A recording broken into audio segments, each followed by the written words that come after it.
আসসালামু আলাইকুম।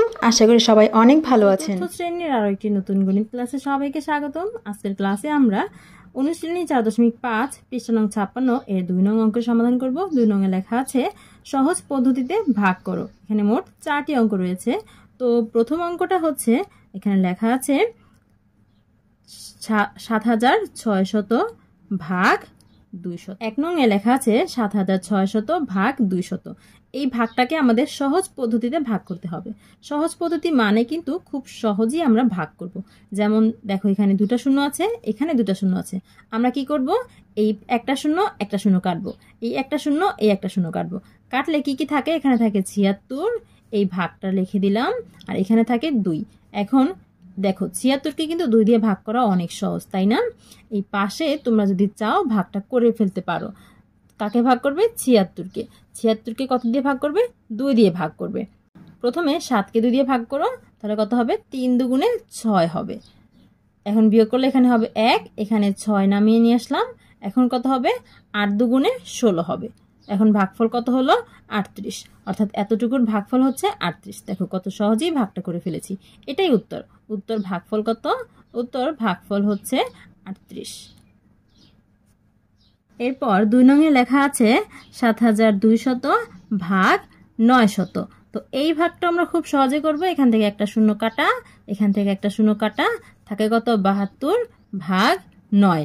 তো 72কে 9 দিয়ে ভাগ করলে 8 নং 72 8 হয়, তাই না? এই দেখো কত সহজে আমরা ভাগ করে ফেলেছি। ভাগফল কত এসেছে? ভাগফল এসেছে 8। 3 নংয়ে আছে 1 লক্ষ ভাগ 1000।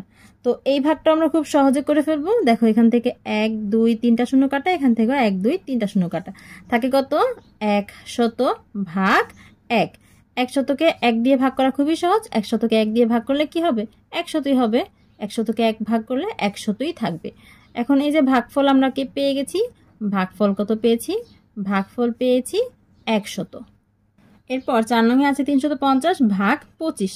এই ভাগটা আমরা সহজে করতে পারবো। কিভাবে? দেখো 350কে কিন্তু 5 দিয়ে ভাগ করা যায়, যেহেতু শেষে শূন্য আছে। আবার 25কেও 5 দিয়ে ভাগ করা যায়। তাহলে এইটাকেও আমরা 5 দিয়ে ভাগ করব, এটাকেও আমরা 5 দিয়ে ভাগ করব।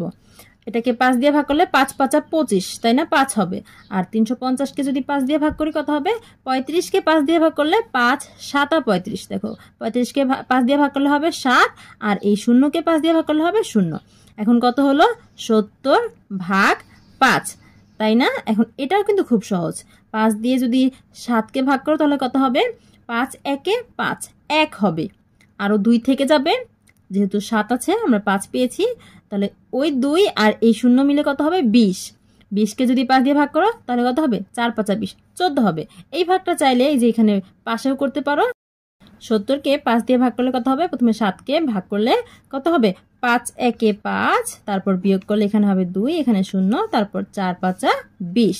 এই যে এই কাজটাই আমি একসাথে করেছি। ভাগফল হয়েছে 14। এটাই কিন্তু আমাদের ভাগফল।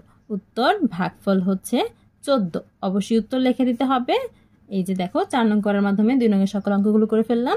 শিক্ষার্থীরা আশা করি বুঝতে পেরেছো। এতক্ষণ সাথে থাকার জন্য সবাইকে ধন্যবাদ। আজকে বিদায় নিতে হচ্ছে। নতুন গণিত বইয়ের সকল অঙ্কের সমাধান পেতে আমাদের সাথেই থেকো। আল্লাহ হাফেজ।